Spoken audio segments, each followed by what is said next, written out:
ও নবীর প্রেমী কেরা দিশে হারা মরণের ভয় করে না প্রেম তো মরে না। বলবো গজল, বলবো কি একটু হুহা বলেন, সুবহানাল্লাহ বলেন, তবে তো বলতে ভালো লাগবে। হ্যাঁ, জুলুসের টাইমে খুব সুবহানাল্লাহ বলছিলেন, হেফজি গেছেন নাকি না হাফছেন? বলেন ও নবীর প্রেমী কেরা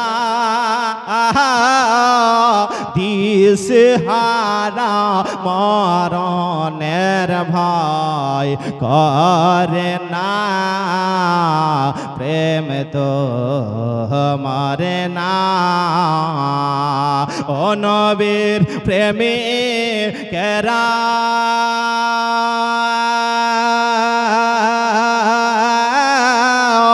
দিশে হারা মরণের ভয় করে না প্রেম তো মরে না। প্রেম করেছে মুসা নবী ওই তোর পাহাড় গেলেন তিনি গজরে বলুন। প্রেম করেছে মুসা নবী ওই তোর পাহাড় গেলেন তিনি সে খোদার নরে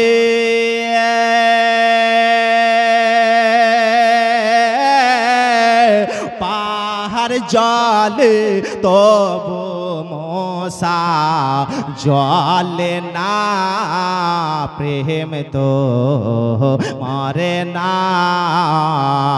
ও নবীর প্রেমে কেরা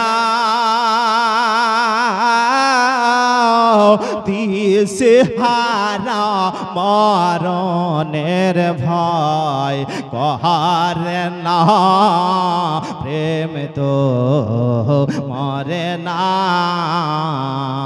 প্রেম করেছে আইয়ুব নবী তার প্রেমে রহিমা বিবি গো।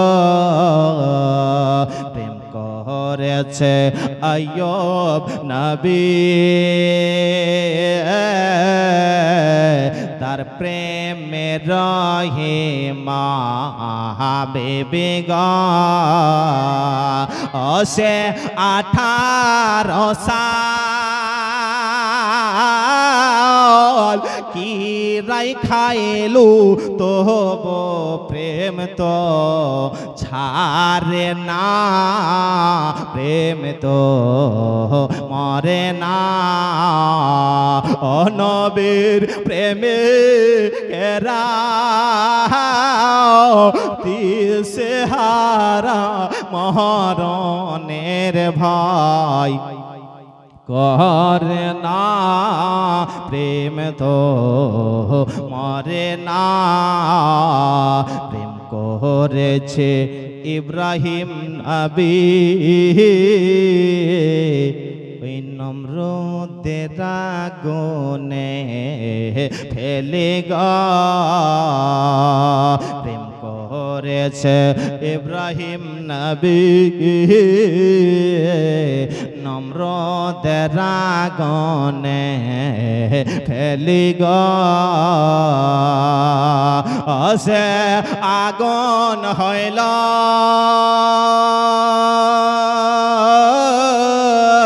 ফুল বাগিচা তব ইব্রাহিম জ্বলে না প্রেম তো মরে না।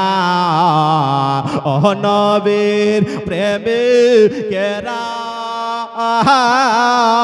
দিশেহারা মরণের ভয় করে না, প্রেম তো মরে না, প্রেম তো মরে না। ব্রাদার, আয়াত কারিমা তেলাওয়াত করেছে। আল্লাহ রাব্বুল আলামিন কোরআন মাজিদের মধ্যে ঘোষণা করেন, ওয়া আম্মাস সাইলা ফালা তানহার। আল্লাহ রাব্বুল আলামিন বলেন, তোমাদের বাড়ির দরজায় যদি সাইল আসে তাহলে তাকে দুঃখ দিয়ে তেরে দিও না। সাইল মানে বুঝতে পারলেন? ভিক্ষুক ফকির বাড়ির দরজায় যদি আসে তাহলে তাকে দুঃখ দিয়ে তেরে দিও না। যদি বাড়িতে কোনো কিছু না থাকে তাকে সান্ত্বনা দিয়ে বিদায় দাও। এই ভিক্ষুক কিয়ামতের দিনে কিভাবে আল্লাহর দরবারে হাজির হবে? তার হাতে একটা লাঠি থাকবে, ঘাড়ে ব্যাগ ঝুলানো থাকবে, আল্লাহর দরবারে হাজির হবেন। আল্লাহ রাব্বুল আলামিন বলবেন, এ ভিক্ষুক, তোমাকে গরিব করে পাঠিয়েছিলাম দুনিয়াতে, দুঃখ কষ্ট সহ্য করেছো, আজকে তোমার জন্য জান্নাতের রাস্তা খোলা রয়েছে, জান্নাতে প্রবেশ করো। ভিক্ষুক জান্নাতে প্রবেশ করবে না। আল্লাহ বলবেন, কিসের জন্য দাঁড়িয়ে রয়েছো? ভিক্ষুক বলবেন, আল্লাহ আমি একাই জান্নাতে যাব না। আল্লাহ বলবেন, আর কাকে নিতে চাও? ভিক্ষুক বলবে, আল্লাহ যাদের বাড়িতে গিয়ে আমি সাহায্য চেয়েছিলাম, যারা আমাকে টাকা পয়সা দিয়ে সাহায্য করেছিল, আল্লাহ আমি তাদেরকেও সঙ্গে করে নিয়ে জান্নাতে যেতে চাই, তাদেরকেও সঙ্গে নিয়ে জান্নাতে যেতে চাই। ব্রাদার মিল্লাতে ইসলামিয়া, ভিক্ষুক যদি বাড়ির দরজায় আসে দুঃখ দিয়ে তেরে দেবেন না। ছোট ছোট ছেলে মেয়ের হাতে ভিক্ষাটা দিতে বলবেন, তাহলে ওই ছেলে মেয়েদেরও শিক্ষা হয়ে যাবে যে দান করা হচ্ছে নেকির কাজ। ব্রাদার মিল্লাতে ইসলামিয়া, এই বাড়ি থেকে বাড়ির গার্জিয়ান চলে গিয়েছে, তার জন্য আপনারা আল্লাহর রাস্তায় দান খয়রাত করার চেষ্টা করবেন। মসজিদে যাবেন, মৃত্যু ব্যক্তির নামে যতটা সামর্থ্য থাকে, হয়তো 10টা টাকাও মসজিদে আপনি দান করলেন। রাস্তা দিয়ে যেতে আসেন, হয়তো একটা গরিব ছেলে আছে, গরিব ছেলেটাকে হয়তো 5টা টাকা বাবার নামে দান করলেন। মা ইন্তেকাল করেছে, ভিক্ষুক হয়তো রাস্তা দিয়ে যাচ্ছে, ভিক্ষুককে হয়তো 10টা টাকা মায়ের নামে দান করলেন, মৃত্যু ব্যক্তির নামে দান করলেন। এই দান কিন্তু আপনার মৃত্যু ব্যক্তির আত্মাতে পৌঁছাতে থাকবে। ব্রাদার মিল্লাতে ইসলামিয়া, এই দান করার কারণে মৃত্যু ব্যক্তির হয়তো গুনাহগুলো ঝরতে থাকবে। ব্রাদার মিল্লাতে ইসলামিয়া, মৃত্যু ব্যক্তি তো আর নেকি করতে পারবে না, তবে আমাদেরকে কি করতে হবে? ওই মৃত্যু ব্যক্তির জন্য দান খয়রাত করতে হবে, বেশি বেশি করে দোয়া করতে হবে।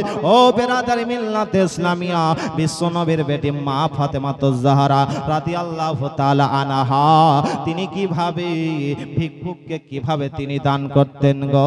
হযরতে ফাতেমাতুজ জাহরা রাদিয়াল্লাহু তাআলা আনহার বাড়িতে 3 দিন থেকে খাবার খাদ্য নাই। ইমাম হাসান হুসাইন যেন খাবারের জন্য কান্না করতে আসেন। মা ফাতেমাতুজ জাহরা রাদিয়াল্লাহু তাআলা আনহা যদি আল্লাহর কাছে খাবার চাইতেন, জান্নাতি খাবার সঙ্গে সঙ্গে চলে আসতো। ব্রাদার মিল্লাতে ইসলামিয়া, মা ফাতেমাতুজ জাহরা রাদিয়াল্লাহু তাআলা আনহার বাড়িতে 3 দিন থেকে খাবার খাদ্য নাই। ইমাম হাসান হুসাইন খাবারের জন্য কন্দন করতে আসে, মায়ের গলা ধরে কন্দন করতে আসে, ওগো মা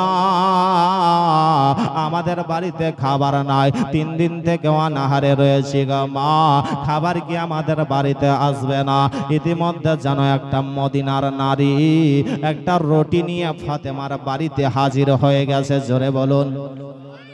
রুটিটা নিলেন, নেওয়ার পরে মা ফাতেমাতুজ জাহরা রাদিয়াল্লাহু তাআলা আনহা দস্তরখানা বিছিয়ে দিলেন।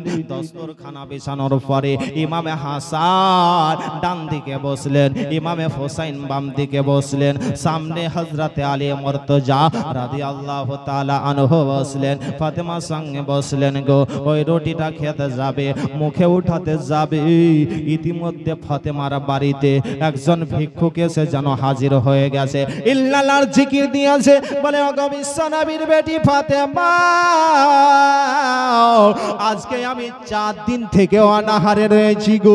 ও ফাতেমা গো, তোমার বাড়িতে যদি কোনো খাবার খাদ্য থাকে তাহলে আমাকে একটু দান করো। হযরতে ফাতেমা তিনি চিন্তা করতে আসেন, আজকে আমরা 3 দিন থেকে অনাহারে রয়েছি, ওই ভিক্ষুক তো 4 দিন থেকে অনাহারে রয়েছে, তাহলে ওই ভিক্ষুকের কত কষ্ট হতে পারে। ফাতেমা ওই রুটিটা আর খেলেন না, দস্তরখানা থেকে উঠিয়ে ভিক্ষুকের হাতে দান করে দিলেন। জোরে বলুন। আজকে যদি আমরা খেতে বসি, ওই সমাজে যদি ভিক্ষুক আসে, তাহলে ভিক্ষুককে আমরা এত কথা শোনাই যে ভিক্ষুকের ক্ষুধাটা মরে যায়, ঠিক না বল? বেরাদার, ভিক্ষুককে কষ্ট দিয়ে তেরে দেবেন না, সান্ত্বনা দিয়ে বিদায় দেবেন। ও বেরাদার, ফাতেমা যখন রুটিটা ভিক্ষুককে দান করে দিয়েছে গো, ইমাম হাসান হুসাইন মাকে বলতে আসে, মা গো, তুমি কি আমাদের মুখের দিকে তাকিয়ে দেখলে না গো মা? আজকে 3 দিন থেকে অনাহারে রয়েছি মা, আমাদের পেটটা, আমাদের মুখটা শুকিয়ে গেছে, আমাদের পেটটা ঢুকে গেছে গো মা। মা ফাতেমা জাহরা রাদিয়াল্লাহু তাআলা আনহা বলতে আছে, বেটা ইমাম হাসান হুসাইন, আমি তোমাদের পেটের দিকে তাকিয়ে দেখেছি রে বেটা, আমি তোমাদের মুখের দিকে তাকিয়ে দেখেছি রে বেটা, আমি আল্লাহর কোরআনকে ফলো করেছি। আল্লাহ রাব্বুল আলামিন কোরআনের মধ্যে ঘোষণা করেন, ওয়া আম্মাস সাইলা ফালা তানহার, তোমাদের বাড়ির দরজায় যদি ভিক্ষুক আসে তাহলে তাকে দুঃখ দিয়ে তেরে দিও না। ইমাম হাসান হুসাইন তখন ছোট ছিলেন গো বেরাদার। ইমাম হাসান হুসাইন নানা জানের কাছে এসে হাজির হয়ে গেলেন। নবী আমার মসজিদে নববীতে আল্লাহর ইবাদত করতেছিলেন। ইমাম হাসান হুসাইন মসজিদের দরজায় এসে নানা নানা বলে ডাক দিতে আছে। মসজিদের দরজাতে ইমাম হাসান হুসাইন যেন ক্রন্দন করতেই আসেন। নবী আমার মসজিদ থেকে বের হলেন, তারপরে দেখতে আছেন ইমাম হাসান হুসাইন ক্রন্দন করতেই আসে। নবী আমার জিজ্ঞাসা করতে আসে, নানো ভাই তোমরা কিসের জন্য ক্রন্দন করতেই আসো?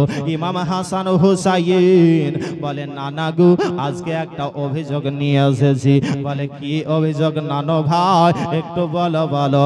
ইমাম হাসান হুসাইন বলতে আছেন, নানা গো, আজকে আমরা 3 দিন থেকে অনাহারে আছি। নানা গো, আমাদের বাড়িতে একটা মদিনার নারী রুটি দান করেছিল, ওই রুটিটা আমরা খেতে যাব, ওই সময়তে ভিক্ষুক বাড়িতে এসে হাজির। আমার মা জননী ওই রুটিটা ভিক্ষুককে দান করে দিয়েছে। কেন আমার মা দান করলো, আমাদেরকে কেন খেতে দিল না? বেরাদার মিল্লাতে ইসলামিয়া, নানা গো, আপনি আমাদের বাড়ি চলুন, আমার মায়ের কাছে আপনি চলুন।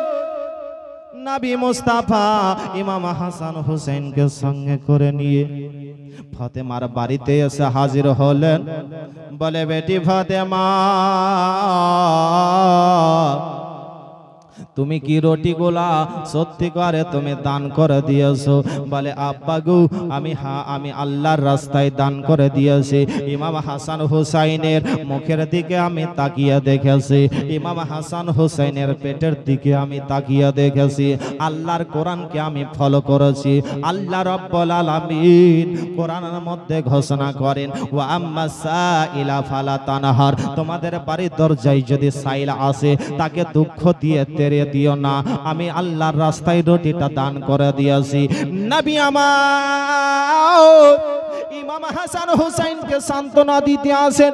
ইমাম হাসান হুসাইন বলতে আছেন, নানা গো, তাহলে কি দান করা হচ্ছে নেকির কাজ? বলে, নানো ভাই, হ্যাঁ নেকির কাজ। নবী আমার সান্ত্বনা দিলেন গো। নবী আমার সান্ত্বনা দিয়ে আবার মসজিদে ইবাদত করার জন্য তিনি চলে আসলেন।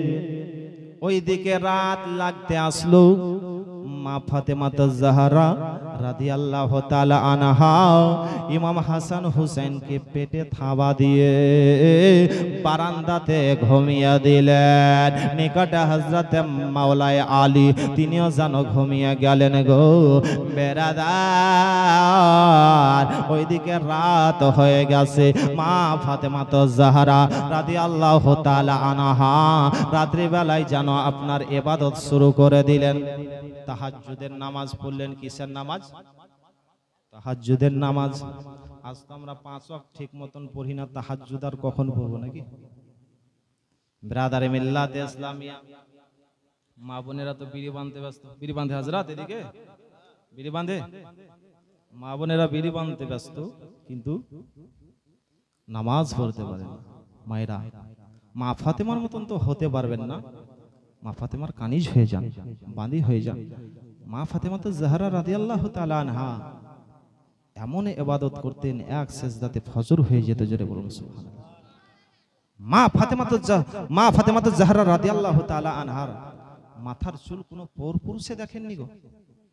আর আজকাল আমাদের মা বোনেদের মাথার চুল গোটা গ্রামের মানুষ দেখছে, দেখে না? আপনাদের এখানকার মা বোনেরা ভালো, মাথার চুল কাউকে হয়তো দেখায় না। ব্রাদার, মা ফাতেমা তো জাহরা রাদিয়াল্লাহু তাআলা আনহার মাথার চুলে আল্লাহর জিকির করত। আর মা বোনেদের মাথার চুলে কি করছে? উকুনে ভর্তি। এক জায়গায় জালসা হয়েছে, একটা মানুষ উঠে বলছে, মাওলানা সাহেব উকুনরা কয় ভাই বলেন তো? আমি বলি, আমি উকুনের ব্যবস্থা আমি করি নাকি? আপনি বলেন কয় ভাই? বলছে মাওলানা সাহেব উকুনরা হচ্ছে 3 ভাই। উকুনরা হলো 3 ভাই। বলছে বড় ভাইয়ের নাম ঢালা, মেজো ভাইয়ের নাম বলছে সুঝালি, আর ছোট ভাইয়ের নাম বলছে লিখি। তো মা বোনেদের মাথাতে উকুনে ভর্তি, চুলে জিকির করবে? ব্রাদার মিল্লাত ইসলামিয়া মা বোনেরা পর্দার সহিত চলার চেষ্টা করেন। চুল কোনো পর পুরুষকে দেখাবেন না। বলবেন যে চুল তাহলে কাউকেই দেখাতে পাবো না। হ্যাঁ পাবেন, নিজের স্বামীকে দেখান যত ইচ্ছা, কোনো অসুবিধা নাই, কিন্তু পর পুরুষ যেন আপনার মাথার চুল না দেখে। ব্রাদার মিল্লাত ইসলামিয়া মা ফাতেমা তো জাহরা রাদিয়াল্লাহু তাআলা আনহা কিসের নামাজ পড়তে শুরু করলেন? তাহাজ্জুদের। তাহাজ্জুদের নামাজ মায়েরা পড়েন? মায়েরা বেশিরভাগ পড়ে, পড়ে না? পড়ে না? বাবজি ভাইরাও পড়েন। ব্রাদার মায়েরা বিড়িও বাঁধেন এবং নামাজটাও পড়ার চেষ্টা করেন। আর যদি নামাজ না পড়েন তাহলে বিড়িতে বরকত দেবে? দিবে? দিবে না। তাই তো স্যার বলে, মা বোন গো তোমরা বিড়ি যতই বাঁধো না, আরে নামাজ রোজা না করিলে বরকত পাবে না। কি পাবে না? কি পাবে না? বরকত পাবে না। মা বোন গো তোমরা বিড়ি যতই বাঁধো না, স্বামীর সেবা না করিলে জান্নাত পাবে না। আরে টাইমে টাইমে 5 ওয়াক্তের নামাজ তোমরা পড়ো, আর থাকতে সময় তোমরা জানো স্বামীর সেবা করো। টাইমে টাইমে 5 ওয়াক্তের নামাজ তোমরা পড়ো, থাকতে সময় তোমরা জানো স্বামীর সেবা করো। আরে নামাজ তোমরা পড়ে নাও, রোজা তোমরা রেখে দাও, আল্লাহ তোমায় করবে ওগো পার। আরে নইলে তুমি ডুবে যাবে, নইলে তুমি ডুবে যাবে দোজখের মাঝার। মা বোন গো তোমরা বিড়ি যতই বাঁধো না, আর নামাজ রোজা না করিলে বরকত পাবে না। মা বোনেরা যখন বিড়ি বাঁধে তখন এক জায়গাতে দল বেঁধে বিড়ি বাঁধে, 4-5 জনা এক জায়গাতে বসে বিড়ি বাঁধে আর গল্প গুজব করে যে কে কতটা বিড়ি বাঁধতে পারিস, চল আনা আনি ধর। হ্যাঁ ধরে না? ধরে না? আরে দলে দলে বসে তোমরা গল্প গুজব করো, কে কতটা বিড়ি বাঁধতে পারো, আনা আনি ধরা। আরে দলে দলে বসে তোমরা গল্প গুজব করো, কে কতটা বিড়ি বাঁধতে পারো, আনা আনি ধরা। আরে আনা আনি ধরো না, কোরআন পড়ো বাড়িতে, আল্লাহ তোমায় করবে ওগো পার। আরে নইলে তুমি ডুবে যাবে, নইলে তুমি ডুবে যাবে দোজখের মাঝার মা বোন গো। তোমরা পীরে যতই বাঁধো না, আরে নামাজ রোজা না করিলে বরকত পাবে না। কোরআন পড়া তো উঠে গেছে, মানুষ যখন ইন্তেকাল করে তখনই কোরআনটা বের হয়। বিরাদারি মিল্লাত ইসলামিয়া বাবজি ভাইরা, মা বোনেরা বলবো কোরআনটাকে বেশি বেশি পড়ার চেষ্টা করেন। নবী আমার হাদিসের মধ্যে ঘোষণা করেন, খায়রুকুম মান তাআল্লামাল কুরআন ওয়া আল্লামাহু, যেই ব্যক্তি নিজে কোরআন পড়লো ও অপরকে শিক্ষা দিল সেই হচ্ছে সবথেকে উত্তম। জোরে বলুন সুবহানাল্লাহ। বিরাদারি মিল্লাত ইসলামিয়া যারা কোরআন পড়লো, কোরআনের প্রতি আমল করলো, ইলমে দ্বীন শিক্ষা করলো, তাদের মা বাবার মাথায় নূরের তাজ পরানো হবে। জোরে বলুন সুবহানাল্লাহ। নূরের তাজ পরানো হবে। বিরাদারি মিল্লাত ইসলামিয়া সময় থাকতে কোরআনটা পড়ার চেষ্টা করেন, নিজের ছেলে মেয়েদেরকে কোরআনের শিক্ষা দেন। তাই তো স্যার বলে, কোরআন মধুর বাণী আমি যখনই শুনি আমার মন ভরে যায়। বলবো না সুবহানাল্লাহ? বলে না তো? এই গজল যদি মালদাতে বলা যায় শুধু টাকা ঢেরি লাগবে, টাকা লাগবে না, শুধু ঠোঁটটা হিলান। জোরে বলুন সুবহানাল্লাহ।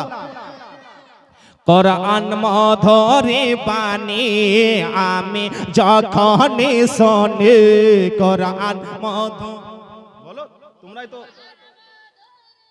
এই তো হচ্ছে, যখনই শুনি আমার মন ভরে যায়। কোরআন মধুরি বাণী আমি যখনই শুনি আমার মন ভরে যায়। শোনো মুমিন মুসলমান পড়ে দেখো না কোরআন, শোনো মুমিন মুসলমান পড়ে দেখো না কোরআন, কত শান্তি পাওয়া যায়। জোরে বলুন।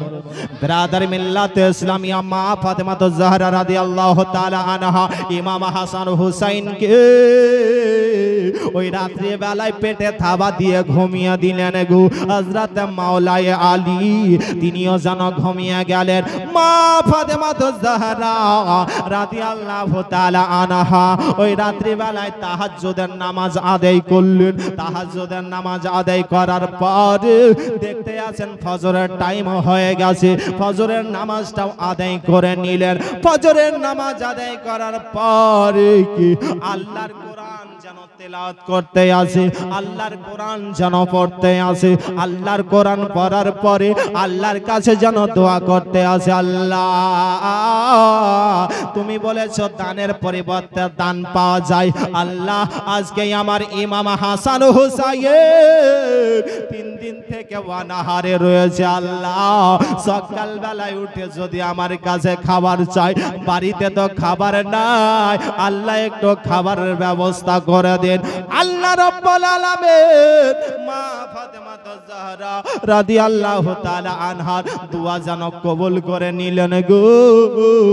আল্লাহ বলতে আছেন জিবরিল আমিনকে, ও জিবরিল তাড়াতাড়ি তুমি জান্নাতে চলে যাও।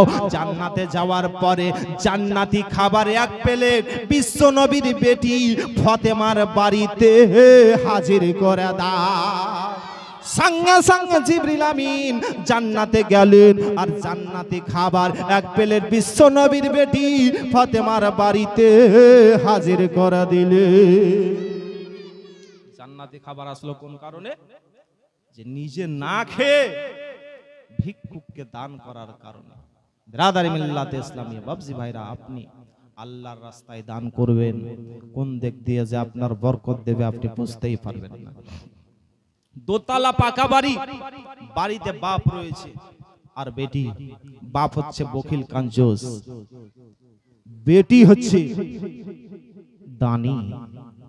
বাবা দোতলায়, বেটি নিচে। ওই বাড়িতে একটা ভিক্ষুক এসেছে, আল্লাহর জিকির দিয়েছে। বাড়িতে কেউ আছো গো? আজকে আমি 4 দিন থেকে অনাহারে রয়েছি, কেউ যদি থাকো একটু আমাকে সাহায্য করো, একটু খাবারের ব্যবস্থা করে দাও। ওই মেয়েটা চিন্তা করতে আছে, আমার বাবা যদি দান করা দেখে নাই আমাকে বকাঝকা করবে। আমার বাবা দোতলায় রয়েছে, আমার বাবা ঘুমিয়ে যাক, তারপরে আমি ভিক্ষুককে দান করব। মেয়েটা বলতে আছে, আপনি একটু থামুন, আমার আব্বা দোতলায় রয়েছে, আব্বা একটু ঘুমিয়ে যাক, তারপরে আপনাকে আমি দান করব। বেরাদার, তার বাবা কিন্তু ঘুমায়নি, দোতলা থেকে আপনার লুকিয়ে লুকিয়ে দেখতে আসে আমার বেটি কি করছে। বেরাদার, ওই মেয়েটা মনে করছে বাবা ঘুমিয়ে গেছে, মেয়েটা দুটো রুটি ভিক্ষুকের হাতে যেন দান করে দিল। আপনি তাড়াতাড়ি চলে যান, আমার আব্বা যদি দেখে নাই আমাকে বকাঝকা করবে। ওই ভিক্ষুক যখন রুটি পেয়েছে বলে, মা গো, তোমার জন্য আমি একটু দোয়া করব। বলে, দোয়া করতে হবে না, দোয়া করা যদি আমার আব্বা দেখে নাই দোয়া করা বের করে দেবে। আপনাকে আমি দান করেছি, আপনি চলে যান। ওই ভিক্ষুক বলতে আছে, না না, আমি তোমার জন্য একটু দোয়া করব। ভিক্ষুক যেন দু হাত তুলে দোয়া করে, আল্লাহ আমাকে এই মেয়েটা দুটো রুটি দান করেছে, কোনদিন যদি বালা মুসিবতে পড়ে যায় এই দানের কারণে তাকে তুমি উদ্ধার করিয়া। দোয়া করে যেন চলে গেল ভিক্ষুক। এবার যেন তার বাবা দোতলা থেকে নামলো, নামার পরে বলতে আছে, বেটি তুমি কি কিছু ভিক্ষুককে দান করেছো? বেটি বলতে আছে, আব্বা আমি কোনোদিন মিথ্যা কথা বলিনি, হ্যাঁ আমি আল্লাহর রাস্তায় দুটো রুটি দান করে দিয়েছি।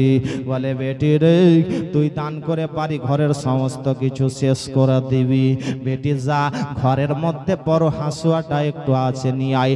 হাঁসুয়াটা নিয়ে আসা হলো গো।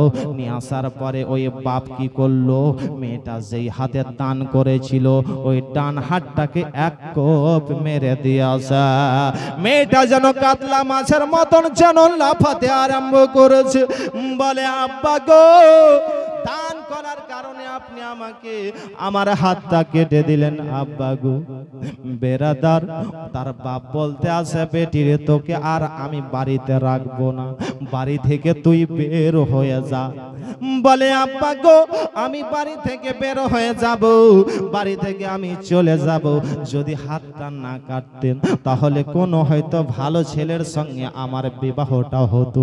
বেরাদার, মেয়েটা ওই চোরনা নিয়ে হাতটাকে আপনার বেঁধে নিয়েছে গো। মেয়েটার মাজায় ধাক্কা দিয়ে বলতে আছে, যা বাড়ি থেকে বের হয়ে যা, তোকে আর আমি বাড়িতে রাখবো না, বাড়ি ঘরের সমস্ত কিছু তুই শেষ করে দেবি দান করে, যা বাড়ি থেকে চলে যা। মেয়েটা যেন ক্রন্দন করতে করতে বাড়ি থেকে যেন বের হয়ে গেল গো। রাস্তা দিয়ে চলতে আসেন গো, ফাঁকা ময়দানে একটা গাছের নিচে বসে গেছে গো। গাছের নিচে বসে বসে যেন মেয়েটা অঝর নয়নে ক্রন্দন করতে আছে। ইতিমধ্যে যেন দুইজন স্বামী স্ত্রী রাস্তা দিয়ে আসতেছিল, তারা দেখতে আছে গাছের নিচেই মেয়েটা কেন বসে বসে ক্রন্দন করে। জিজ্ঞাসা করা হলো, মা গো, তুমি ক্রন্দন কেন করতে আছো, বলো বলো। মেয়েটা বলে না। বেরাদার, ক্রন্দন করে যায়, ক্রন্দন করে যায়। বলে, চলো আমাদের বাড়ি, তুমি চলো। মেয়েটাকে বাড়ি নিয়ে যাওয়া হলো। বাড়ি নিয়ে যাওয়ার পরে বেরাদার হাত পা ধৌত করলো। এইবার মেয়েটাকে জিজ্ঞাসা করতে আছে, তুমি কি বিবাহ করেছো? মেয়েটা বলে, না না, আমি বিবাহ করিনি। বলে, তুমি কি বিবাহ করবে বলো। বলে, হ্যাঁ, যদি কোনো ভালো ছেলে থাকে তাহলে আমি বিবাহ করতে রাজি।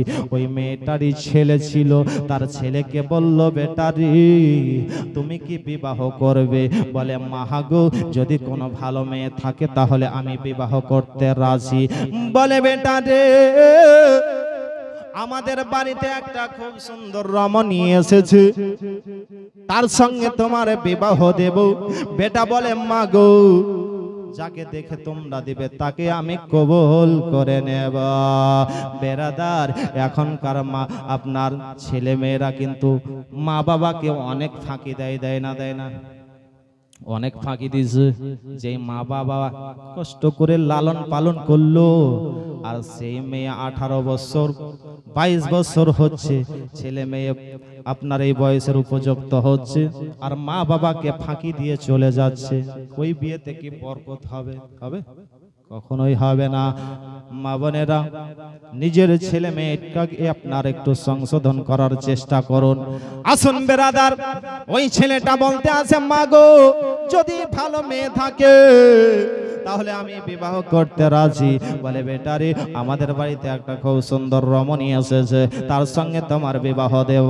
বলে মাগো তোমরা যাকে দেখে দেবে আমি তাকেই কবুল করে নেব। ওই ছেলেটার সঙ্গে মেয়েটার বিবাহ হয়ে গেল গো। তারা যেন ঘরের মধ্যে প্রবেশ করেছে। বেটাকে বলল বেটারে এই দেখো খেজুর নাও একটা প্লেটে, আর আপেল নাও, তোমার বিবিকে তুমি মুখে উঠিয়ে দেবে, তোমার বিবি তোমার মুখে উঠিয়ে দেবে, বিশ্ব নবীর সুন্নাতটা আদায় হয়ে যাবে। হযরত আয়েশা সিদ্দিকা রাদিয়াল্লাহু তাআলা আনহা বিশ্ব নবীর মুখে যেন খেজুর উঠিয়ে দিয়েছিলেন। নবী আমার আয়েশা সিদ্দিকা রাদিয়াল্লাহু তাআলা আনহার মুখে খেজুর উঠিয়ে দিয়েছিলেন। ওই দিকে লক্ষ্য করে ওই মা জননী প্লেটে আপেল আর খেজুর দিয়েছে। বেটারে যাও যাও তোমরা দুইজনাতে এটা খাওয়া দাওয়া করবে। ব্রাদার মিল্লাতে ইসলামিয়া ঘরের মধ্যে মেয়েটার ছেলেটা প্রবেশ করেছে। ছেলেটা জিজ্ঞাসা করে তোমার নামটা একটু বলো। মেয়েটা বলে না, বছর নয়নে কন্দন করে যায়, কন্দন করে যায়। বেরাদার বলে তোমার নাম বলতে হবে না, তোমার বাবার নাম বলো। তবু মেয়েটা যেন বলে না, কন্দন করে যায়। বলে যাও তোমার বাবার নামও বলতে হবে না, আমার মা জননী এই প্লেটে খেজুর দিয়েছে, আপেল দিয়েছে, তুমি আমার মুখে উঠিয়ে দাও, আমি তোমার মুখে উঠিয়ে দেব, বিশ্বনবীর সুন্নাতটা আদায় হয়ে যাবে। এই কথা যেমনই বলা, মেয়েটা আর হজর নয়নে কন্দন করতে আরম্ভ করেছে। আমার তো হাত কাটা, যদি চাদর থেকে খুলে দেই আমার স্বামী দেখে নেবে, সঙ্গে সঙ্গে হয়তো তালাক দিয়ে দেবে। হাত কাটা মেয়েকে বিবাহ করেছি। মেয়েটা আল্লাহর কাছে দোয়া যায়, আল্লাহ আজকে যদি আমি চাদর থেকে হাতটা খুলে দিই আমার স্বামী এখনই আমাকে তালাক দিয়ে দেবে। আল্লাহ তুমি এই ইজ্জত রক্ষা করো। আল্লাহ রাব্বুল আলামিন বলতে আছে, ও নেককান্নারে তুমি এখনই চাদরটা খুলে দাও হাত থেকে। যেমনই আপনার চাদরটা খুলে দেওয়া হয়েছে, মেয়েটা দেখতে আছে কাটা হাত জোড়া লেগে গেছে। জোরে বলুন, কাটা হাত জোড়া লেগে গেছে। মেয়েটা এবার খেজুর উঠিয়ে দিল, ছেলেটাও খেজুর উঠিয়ে দিল, বিশ্ব নবীর সুন্নাত আদায় হয়ে গেল। আরে কাটা হাত জোড়া লাগলো কোন কারণে? দান করার কারণে। ওই যে আপনার ভিক্ষুক মেয়েটার জন্য দোয়া করেছিল। ব্রাদার দান করার চেষ্টা করবেন, মৃত্যু ব্যক্তির জন্য দান করার চেষ্টা করবেন। মা বাবা আত্মীয় স্বজন ছেলে মেয়ে ইন্তেকাল করে গেছে, তাদের জন্য দান করার চেষ্টা করবে। ব্রাদারি মিল্লাতে ইসলামিয়া হযরতে ফাতেমা জাহরা রাদিয়াল্লাহু তাআলা আনহার দরবারে এক সাইল এসেছে যে ও ফাতেমা আমাকে 200টা টাকা দাও। 200টা টাকার প্রয়োজন। ফাতেমা বলে আমার বাড়িতে তো টাকা পয়সা নাই। ওই সাইল যেন আপনার ঘুরে যাচ্ছে গো। মাওলানা আলীর সঙ্গে দেখা। হযরতে আলী জিজ্ঞাসা করতে আসেন, কোথায় গিয়েছিলে? বলে আমি নবীর দরবার থেকে ফাতেমার বাড়িতে গিয়েছিলাম, নবী ফাতেমার বাড়িতে পাঠিয়েছে আমাকে। 200টা টাকার প্রয়োজন, 200টা টাকা আমি পেলাম না। হযরতে আলী মুর্তজা রাদিয়াল্লাহু তাআলা আনহু তিনি চিন্তা করছেন আমার বাড়ি থেকে এই সাইল ঘুরে যাবেন, নবী পাঠিয়েছে, আমি যেমন করে হোক না কেন 200 টাকা আমি ব্যবস্থা করে দেব। জোরে বলুন সুবহানাল্লাহ। 200 টাকা আমি ব্যবস্থা করে দেব। বেরাদার ইমাম হাসান হুসাইনকে সঙ্গে নিলেন মাওলানা আলী। নেওয়ার পরে এক ইহুদির কাছে চলে গেলেন, ও ইহুদি আমার বেটা ইমাম হাসান হুসাইনকে তুমি রাখো আর 200টা টাকা দাও। আগামী কালকে সূর্য ডোবার আগে আগে আমি 200টা টাকা দিয়ে আবার ইমাম হাসান হুসাইনকে আমি নিয়ে যাব।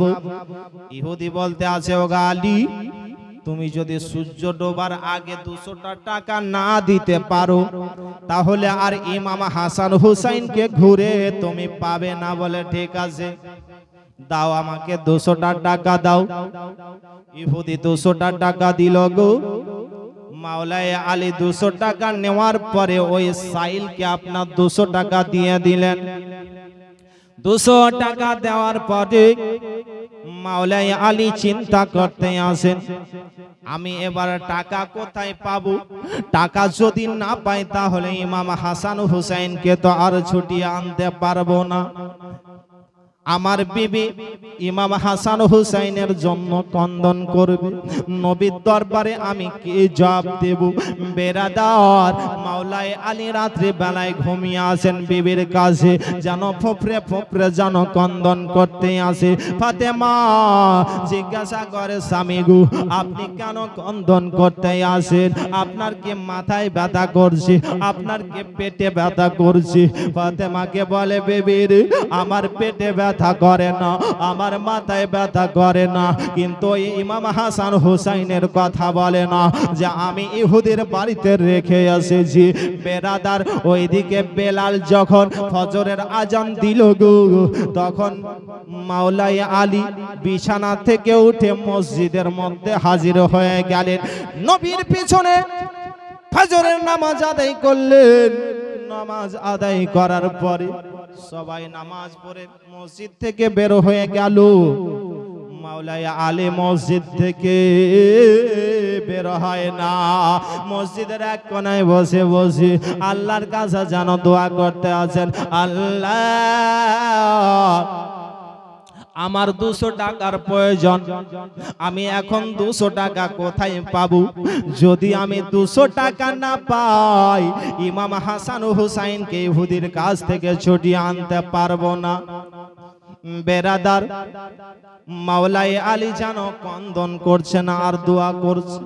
কন্দন করতে করতে 2 ফোঁটা চোখের পানি মাওলায়ে আলীর হাতে যেন পড়ে গেছেন। জোরে বলুন, মাওলায়ে আলীর হাতে 2 ফোঁটা চোখের পানি পড়ে গেছে গো। ওই পানি যেন আর গড়ে পড়ে যায় না, হাতের মধ্যে একেবারে থেমে গেছে চম্বুকের মতো। বেরাদার, মাওলায়ে আলী চিন্তা করতে আসে, আমার চোখের পানি কেন নিচে গড়ে যায় না?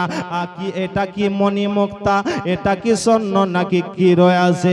বেরাদার, হযরতে আলী মুর্তজা স্বর্ণকারের কাছে চলে গেছে, বলে এটা কি একটু দেখুন তো। বলে এটা হচ্ছে মণিমুক্তা। জোরে বলুন। তখন মাওলায়ে আলী বলতে আসেন, এই মণিমুক্তাটা আপনি নিয়ে নেন আর আমাকে 200টা টাকা দিয়ে দেন। স্বর্ণকার বলতে আছে, আমার ঘর বাড়ি যদি বেচে দিই তবু এর মূল্য তোমাকে দিতে পারবো না। বলে অত আমার মূল্য দরকার নাই, 200টা টাকা দাও। স্বর্ণকার 200টা টাকা দিল। বেরাদার, 200 টাকা নিয়ে এবার ইহুদির বাড়িতে হাজির হয়ে গেছে। বলে, ইহুদি আমার ইমাম হাসান হুসাইনকে দাও, এই 200টা টাকা নাও। ইহুদি বলতে আছে, তোমরা নবীর ঘরের ছেলে, তোমরা কোনদিন মিথ্যা কথা বলো না। তুমি তো বলেছিলে যে সূর্য ডোবার আগে আগে আমি টাকা দিয়ে ইমাম হাসান হুসাইনকে ফিরিয়ে নিয়ে যাব। ও আলী, পশ্চিম আকাশের দিকে একবার তাকিয়ে দেখো, সূর্য ডুবে গেছে। আলী দেখতে আসেন, সূর্য ডুবে গেছে গো। আলী যেন কন্দন করতে আসে, বাড়ির দরজা থেকে বের হয়ে চলে আসলেন, চিন্তায় চিন্তিত হয়ে গেছে। এবার আমি কি জবাব দিব ফাতেমার কাছে? আমি তো আর বেটাকে ঘুরিয়ে পাবো না। বেরাদার, মাওলায়ে আলী যেন চিন্তায় চিন্তিত হয়ে গেছে। ওইদিকে আল্লাহ রাব্বুল আলামিন জিবরিল আমিনকে বলেন, জিবরিল, মাওলায়ে আলী চিন্তায় চিন্তিত হয়ে গেছে, চিন্তা করতে মানা করো। ও জিবরিল আমিন, তুমি পশ্চিম আকাশে যাও, আর যাওয়ার পরে সূর্যটাকে আবার তুমি উঠিয়ে দাও। আর আলীকে বলো, আলী সূর্য ডুবেনি, উঠে রয়েছে। জিবরিল আমিন সঙ্গে সঙ্গে গিয়ে সূর্যটা উঠিয়ে দিয়েছে। জিবরিল আমিন মাওলায়ে আলীকে বলে, মাওলায়ে আলী পশ্চিম আকাশে তাকাও, সূর্য ডুবেনি, উঠে রয়েছে। মাওলায়ে আলী ইহুদিকে বলতে আসে, ও ইহুদি দেখো তুমি তো বলতেছিলে সূর্য ডুবে গিয়েছে, সূর্য ডুবে নে সূর্য উঠে আসে, নাও 200 টাকা নাও আর আমার বেটা ইমাম হাসান হুসাইনকে ঘুরিয়ে দাও। 200 টাকা নিল আর ইমাম হাসান হুসাইনকে ঘুরিয়ে দিল গো। ইমাম হাসানকে 100 টাকা, ইমামে হুসাইনকে 100 টাকা দিল। আর আলীকে বলতে আসে, আলী হে তোমাদের কথাতে ডুবা সূর্য আবার ফিরে, অতএব শোনো আর আমি ইহুদি থাকবো না, নবীর কলমাটা পড়ে মুসলমান বানিয়ে নে। কলমা পড়ে মুসলমান বানিয়ে নিন। কলমা পড়ে নিন, আল্লাহ ইলাহা ইল্লাল্লাহ, পড়লা ইলাহা ইল্লাল্লাহ, লা ইলাহা বল, লা ইলাহা ইল্লাল্লাহ, বল লা ইলাহা,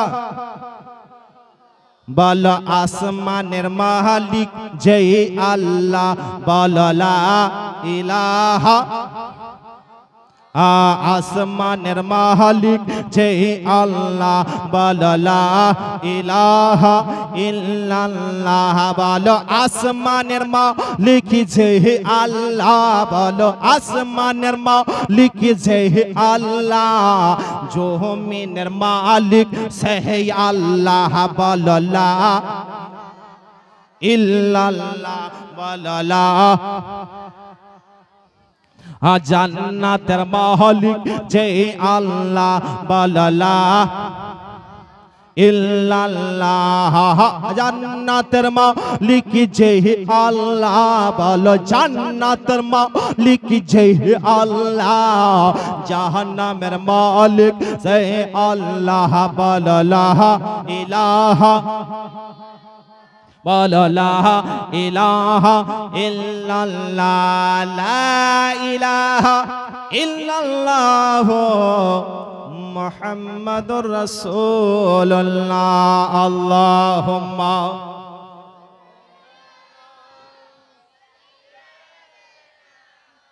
মাওলানা ওয়া আলা আলি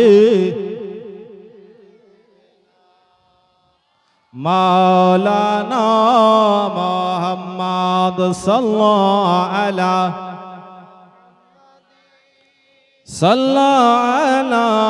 মুহাম্মদ, हरदम ज़बान से निकालो पाक नबी मोहम्मद, हरदम से निकालो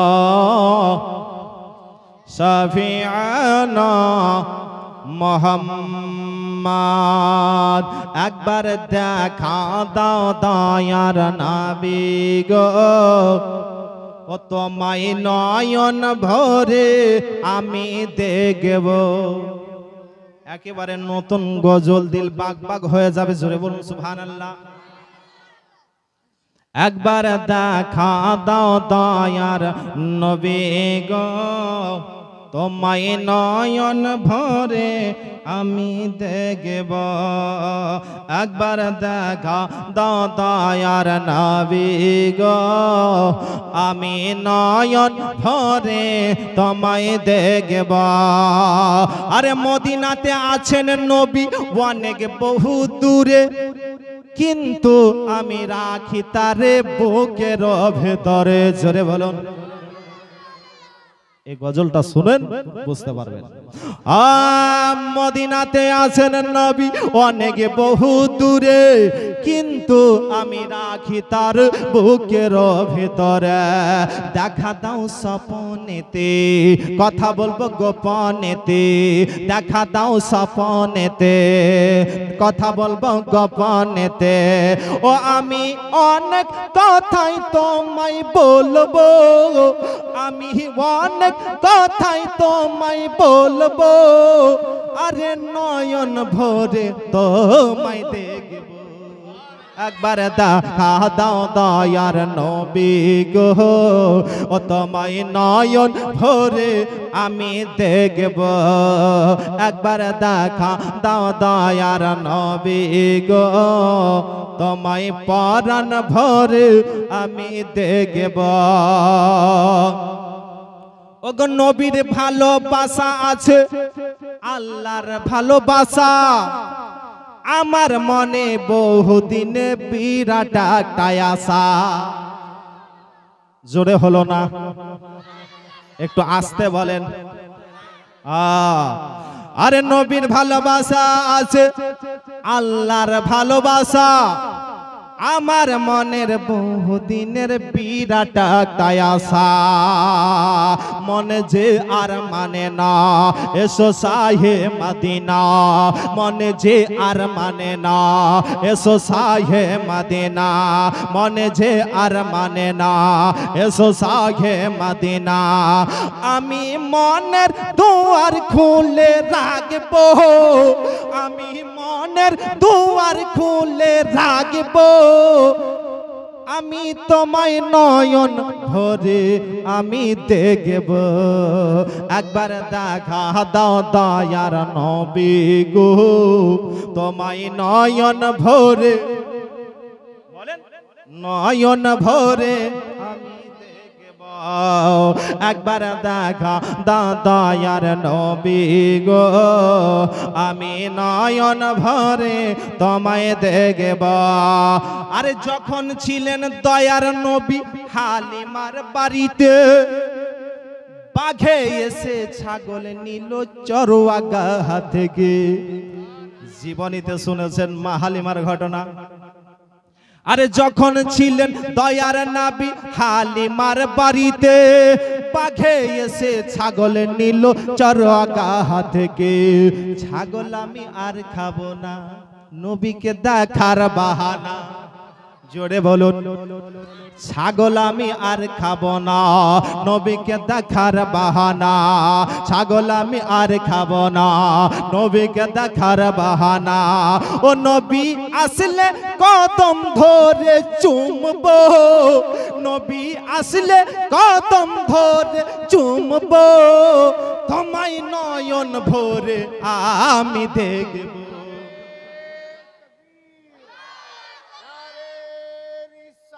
या रसूल अल्लाह या अली।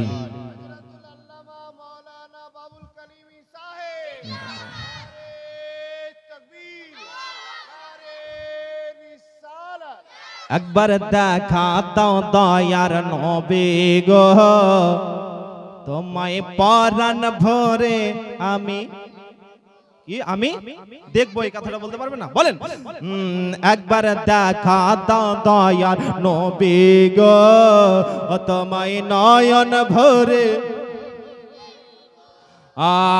একদিন আমার দয়ার নবী যাচ্ছেন রাস্তায় হেঁটে, হরিণ দেখে বলে আমার নবীজিকে ডেকে। হরিণের বক্তব্য আপনারা শুনেছেন। একদিন আমার দয়ার নবী যাচ্ছেন রাস্তায় হেঁটে, হরিণ দেখে বলে আমার নবীজিকে ডেকে। ছেড়ে দেন আজ আমারে, বাচ্চা আছে অনাহারে, ছেড়ে দেন আজ আমারে, বাচ্চা আছে অনাহারে, ছেড়ে দেন আজ আমারে, বাচ্চা আছে অনাহারে। আমি দুধ পিলাইয়া আবার ফিরব, আমি দুধ পিলাইয়া আবার ফিরব, এসে নয়ন ভরে তোমায় দেখব। একবার দেখা দাও দয়ার নবী গো, তোমায় নয়ন ভরে। একবার দেখা দাও দয়ার নবী গো, তোমায় নয়ন ভরে আমি দেখব। একবার দেখা দাও দয়ার নবী গো, তোমায় পরাণ ভরে আমি দেখব। বিরাদারে মিল্লাতে ইসলামিয়া, দয়ার নবী মায়ার নবী নিজের হুজরা মোবারক থেকে মা ফাতেমা তো জাহরা রাদিয়াল্লাহু তাআলা আনহার বাড়ির দিকে রওনা হলেন। মা ফাতেমা তো জাহরা রাদিয়াল্লাহু তাআলা আনহার বাড়ি যাওয়ার পরে ইমাম হাসান হুসাইনকে নবী আমার বাড়িতে দেখতে পাইনি। নবী আমার বলতে আছে, বিটি ফাতেমা, ইমাম হাসান হুসাইন কোথায় আছেন? নবী আমার ইলমে গায়বের সংবাদদাতা নবী, কোথায় আছেন নবী আমার জানেন, কিন্তু তবুও জিজ্ঞাসা করতে আছেন, ও বিটি ফাতেমা, ইমাম হাসান হুসাইন কোথায় আছে একটু বলো। বলে, আব্বা গো, আজকে ইমাম হাসান হুসাইন 3 দিন থেকে অনাহারে রয়েছে। ওই ঘরের মধ্যে দুইজনাতে যেন ক্রন্দন করতে আসে। নবী আমার দেখতে আসেন ইমাম হাসান হুসাইন যেন ক্রন্দন করতে আসেন। নবী আমার খাবারের জন্য তিনি বের হয়ে গেলেন। কোথায় খাবার পাওয়া যায়? নবী আমার রাস্তা দিয়ে চলতে আরম্ভ করলেন গো। যেতে যেতে দেখতে পেলেন একটা রাস্তার ধারে খেজুরের বাগান রয়েছে, খেজুরের বাগান রয়েছে। ওই খেজুরের বাগানের মালিককে খোঁজ করতে আরম্ভ করলো। নবী আমার খোঁজ করে পেয়ে নিলেন একজন ইহুদি, ওই খেজুরের গাছের মালিক। ওই ইহুদির কাছে যাওয়ার পরে নবী আমার বলতে আসেন, ভাই এই বাগানে কি কোনো কিছু কাজ পাওয়া যাবে? ইহুদি বলতে আছে, হ্যাঁ কাজ পাওয়া যাবে। এই গাছে যদি কুয়া থেকে পানি উঠিয়ে দেওয়া যায় তাহলে জয় বালতি উঠাবে, তয় বালতির পরিবর্তে 3টা করে আমি খেজুর দেব। জোরে বলুন। ব্রাদার মিল্লাতে ইসলামিয়া, এই কাজকর্ম করাও আমার নবীর সুন্নাত। জোরে বলুন সুবহানাল্লাহ। অনেক মানুষের মনুষ কাটে না, হ্যাঁ, ঠাট্টা মজাক করবেন না। ব্রাদার মিল্লাত ইসলামিয়া যারা মরিচ কাটে তাদেরকে ঠাট্টা মজাক করবেন না। আমার নবীর সুন্নাতটা আদায় হয়ে যাবে। জোরে বলুন সুবহানাল্লাহ। নবী আমার ওই বাগানের মালিককে বলতে আছে, কাজ পাওয়া যাবে? বলে, হ্যাঁ কাজ পাওয়া যাবে। ওই ইহুদি বলতে আছে, এই কুয়া থেকে 6 বালতি পানি উঠিয়ে দেবে খেজুর গাছে, তয় বালতির পরিবর্তে 3টা করে আমি খেজুর দেবা। নবী বললেন, ঠিক আছে, কাজ আমি পেয়ে নিয়ে আসি। এই খেজুর গোলা নিয়ে ইমাম হাসান হুসাইনকে দেব। তিনারা অনাহারে রয়েছে। নবী আমার বলে, ভাই বালতি দাও, রশি দাও। বালতি রশি দেওয়া হলো। নবী আমার কি করলেন? ওই কুয়া থেকে এবার পানি উঠাতে আরম্ভ করলেন। 1 বালতি উঠালেন, খেজুর গাছে দিলেন। 2 বালতি উঠালেন, খেজুর গাছেও আপনার দিলেন। 3 বালতি উঠালেন, খেজুর গাছে দিলেন। এইভাবে করতে করতে 8 বালতি পানি উঠিয়েছেন, খেজুর গাছে দিয়েছেন। 9 বালতি পানি উঠাতে যাবে, ইতিমধ্যে রশিটা ছিঁড়ে বালতি কুয়ার মধ্যে পড়ে গেল। বালতি নিচে পড়ে গেল। ইহুদির কানে আওয়াজ গেল। এই আওয়াজটা কোথা থেকে আসলো? মনে হচ্ছে কুয়ার ভিতর থেকে আসলো। ইহুদি যেন কুয়ার কাছে আসলো গো। আসার পরে দেখতে আসে ওই নবীর হাতে রশি, বালতি নাই, বালতি নিচে পড়ে গেছে। ইহুদি চিনে না যে এটা দয়ার নবী। জোরে বলুন। ব্রাদার মিল্লাতে ইসলামিয়া, ইহুদি বলতে আছে, তুমি বালতিটা ফেলে দিয়েছো কুয়াতে। নবী আমার বলতে আছে, না না, আমি বালতি ফেলিনি, রশিটা ছিঁড়ে যেন বালতি পড়ে গিয়েছে। ইহুদি যেন হাতটা উঠিয়ে নবীর চেহারাতে একটা আঘাত করে দিয়েছে গো। যেমনই নবীর চেহারাতে আঘাত করা, নবী আমার ইহুদির হাতটাকে ধরে বলতে আছে, ভাই তোমার হাতে কি আঘাত লেগেছে? দেখুন কত সুন্দর ব্যবহার। বেরাদার, নবী আমার বলতে আছে, তোমার হাতে কি আঘাত লেগেছে? আমার শরীরে 3 দিন 4 দিন থেকে অনাহারে রয়েছি, হয়তো আমাকে মারতে গিয়ে তোমাকে হয়তো হাতে আঘাত লেগেছে। ইহুদি চিন্তা করতে আছে, আমি মারলাম আর আমাকে জিজ্ঞাসা করছে তোমার হাতে লেগেছে। বেরাদার মিল্লাতে ইসলামিয়া, ওই জায়গাতে আপনি আর আমি যদি হতাম, আপনি আর আমাকে যদি থাপ্পড় মারতো, আমরা বদনা নিতে ছাড়তাম না? ছাড়তাম? 14 গোষ্ঠী নাম তুলে আপনার গালি গালাজ শুরু করে দিতাম। ব্রাদারে মিল্লাত ইসলামিয়া, নবীর ব্যবহারটা দেখুন, নবীর আখলাকটা দেখুন, নবীর চরিত্রটা দেখুন। বেরাদার নবী আমার বলতে আসেন তোমার হাতে কিল লেগেছে, নবী আমার হাতটাকে এইভাবে মলে দিতে আসেন। বেরাদার ইহুদি বলতে আসে তুমি আমার বালতি কেন ফেলে দিলে? বলে আমি ফেলিনি, রশিটা ছিঁড়ে পড়ে গিয়েছে। বলে বালতি তুলে দিতে হবে তোমাকে। নবী আমার চিন্তা করতে আসেন বালতি এখন আমি কিভাবে তুলবো? বেরাদার আল্লাহ রাব্বুল আলামিন জিবরিল আমিনকে পাঠিয়ে দিলেন। বলে জিবরিল নবীকে সংবাদটা দিয়ে দাও, তোমাকে কোনো চিন্তা করতে হবে না, কোনো টেনশন করতে হবে না। ও নবী তুমি শুধু হাতটা কুয়ার মধ্যে বাড়িয়ে দেবে, আওয়াজটা দেবে, তোমার হাতে বালতি এসে থেমে যাবে। জোরে বলুন সুবহানাল্লাহ। বেরাদার ইহুদি যখন বলতে আছে আমার বালতিটা তুলে দাও, না হলে খেজুর দেব। নবী আমার বলতে আছে 8 বালতি উঠিয়েছি, আমাকে খেজুর দাও। কয়টা খেজুর পাবে? 3 8 24টা খেজুর পাবে। বলে আমাকে খেজুর দাও। বলে না, বালতি তোমাকে তুলতে হবে, বালতি তুলে দাও তারপরে তুমি খেজুর পাবে। বেরাদারে মিল্লাত ইসলামী, আল্লাহ রাব্বুল আলামিন জিবরিল আমিনকে বললেন জিবরিল যাও নবীকে বলে দাও যে তুমি হাতটা শুধু বাড়াবে কুয়ার মধ্যে আর বালতিকে আওয়াজ দিবে, তোমার হাতে বালতি এসে থেমে যাবে। নবী আমার কি করলেন? বালতিকে আওয়াজ দিলেন, বালতি হাতে এসে থেমে যাও। যেমনই আওয়াজ দিয়া বালতি লাব্বাইক ইয়া রাসূলুল্লাহ বলে নবীর হাতে এসে থেমে গেছে। জোরে বলেন সুবহানাল্লাহ। ইহুদি দেখে আশ্চর্য হয়ে গেল, রে বাবা হাতটা শুধু বাড়িয়েছে, বালতি এসে থেমে গেল। কে চিনতে তো পারছি না, এর ব্যবহারে এত সুন্দর।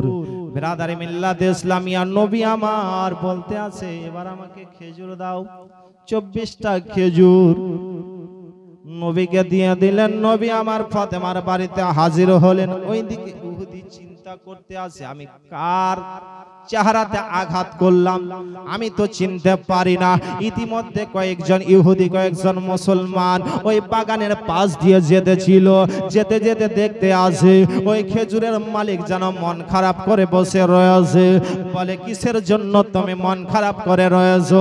বলে আমার কুয়া থেকে একজন এত সুন্দর চেহারা, এত সুন্দর ব্যবহার পানি উঠিয়ে দিচ্ছিল, আমার বালতিটা কুয়ার ভিতরে পড়ে গেছিল, আমি তাকে একটা থাপ্পড় মেরে দিয়েছি, চিনতে পারলাম না কেউ। মুসলমান যারা ছিল তারা মনে করছে আমাদের নবী হতে পারে। বলে তুমি হয়তো নবীকে আঘাত করেছো, যাও যাও যাও নবীর কাছে গিয়ে তুমি ক্ষমাটা চেয়ে নিয়ে আসো। বেরাদার যেমনই এই কথা শোনা, ইহুদি বাগানে গেল। বাগানের মধ্যে হাসুয়াটা ছিল, যে হাত দ্বারা নবীকে আঘাত করেছিল গো, ওই হাতটাকে কেটে দিয়েছে। হাতটাকে বেঁধে নিয়ে নবীর দরবারে এবার চলে গেছে। নবীর দরবারে যাওয়ার পরে বলতে আছেন হুজুর গো আপনাকে আমি চিনতে পারিনি, না চিনতে পেরে আপনার চেহারাতে আমি আঘাত করেছি। হুজুর গো আপনি আমাকে ক্ষমা করে দিন। নবী আমার বলতে আছে আমি তোমাকে প্রথমেই ক্ষমা করে দিয়েছি। জোরে বলুন, প্রথমে ক্ষমা করে দিয়েছি। নবী আমার বলতে আছে তোমার হাতটা কেন বাঁধা? বলে ইয়া রাসূলুল্লাহ, ইয়া হাবিবাল্লাহ নবী গো, যে হাত দ্বারা আপনাকে আঘাত করেছিলাম, চিনতে না পেরে আপনাকে আঘাত করেছিলাম, ওই হাতটাকে আমি হাসুয়া দিয়ে কেটে দিয়েছি। নবী আমার বলতে আছে চাদরটা খুলে দাও। নবীর কাছে কাটা হাত নিয়ে আসলো। নবী আমার থুতু মোবারক বের করলেন, কাটা হাতে লাগিয়ে দিলেন, সঙ্গে সঙ্গে জোড়া লেগে গেল। দেখলেন কাটা হাত জোরে লেগে গেল। থুথুর কত বরকত। ব্রাদার মিল্লাত ইসলামিয়া, মদিনা শরীফে একটা ওয়াসল কুয়া ছিল, যে কুয়ার পানি কেউ ব্যবহার করতো না। নবী আমার কুয়ার কাছে গেলেন, যাওয়ার পরে ওই কুয়াতে থুথু মুবারক ফেলে দিলেন, কুয়া চলতে আরম্ভ করলো। জোরে বলুন সুবহানাল্লাহ। ব্রাদার মিল্লাতে ইসলামিয়া, ঘটনা শুনেছেন হযরতে জাবিরের বাড়িতে দাওয়াত গিয়েছিলেন নবী, আপনার মাংস আর রুটিতে থুথু মুবারক লাগিয়ে দিয়েছিলেন। তো 1000 বেশি সাহাবী আপনার রুটি আর মাংস খেয়েছিলেন। জোরে বলুন সুবহানাল্লাহ। হযরতে আবু বকর সিদ্দিক রাদিয়াল্লাহু তাআলা আনহুর পায়ে সাপে কামড় দিয়েছিল, নবী আমার থুথু মোবারক লাগিয়ে দিয়েছিলেন, বিষ এক সাইডে লেগে গিয়েছিল। জোরে বলুন সুবহানাল্লাহ। তাহলে বোঝা গেল নবীর থুথুর বরকত কত। আর এখান থেকে আরেকটা জিনিস বোঝা গেল যে কাউরির যদি অন্যায় করেন তাহলে তার কাছে গিয়ে ক্ষমাটা চাইতে হবে। চাইতে হবে না? হবে না? যদি আপনি ক্ষমা না চান, আল্লাহর কাছে ক্ষমা চান, তো আল্লাহ ক্ষমা করবে? আপনি আমার ক্ষতি করেছেন, আমার কাছে ক্ষমা চাইতে হবে, তারপরে আল্লাহ ক্ষমা করবে। যদি আমার কাছে ক্ষমা চাইলেন না, আল্লাহর কাছে ক্ষমা চাইছেন, আল্লাহ ওর ভুল করে দিয়েছি, আল্লাহ তুমি ক্ষমা করে দাও, ক্ষমা করবে? করবে না। তাহলে যার ক্ষতি করবেন তার কাছে গিয়ে ক্ষমা চাইতে হবে। রাত নবী আছেন মদিনায়, তিনি হার জায়গায় হাজির রয়। গলা উঠবে না? আপনারা বলবেন তবে তো উঠবে। হ্যাঁ, বলবেন না? আর বলে বলে কি আর হয়? সুবহানাল্লাহ বলবেন, আপনার ফায়দা। আপনার কাছে ফারিস্তা আছে না নাই? তো আপনি সুবহানাল্লাহ বলবেন, ফারিস্তাতে নেকি লিখতেই থাকবে। জোরে বলুন সুবহানাল্লাহ। নবী আছেন মদিনায়, তিনি হার জায়গায় হাজির রয়। তিনার জন্য দুনিয়া বানাইলেন গো আল্লাহ, তিনার জন্য দুনিয়া বানাইলেন।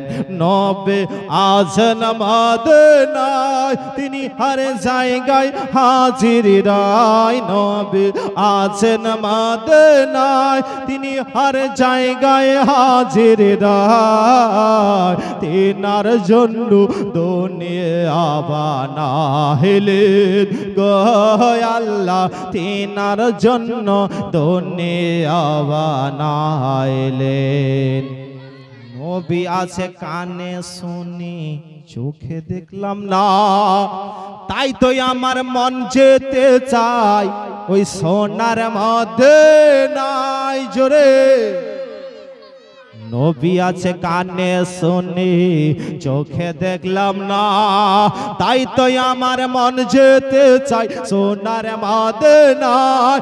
আমি যাব মদিনা, করব নবীর জিয়ারত। আমি যাব মদিনা, করব নবীর জিয়ারত। তবে মিটবে মনের বাসনা গো, তবে মিটবে মনের বাসনা। শুরু হলো নাকি? নবী আছেন মদিনায়, তিনি হর জায়গায় হাজির রয়। তিনার জন্য দুনিয়া বানাইলেন গো, তিনার জন্য দুনিয়া বানাইলেন।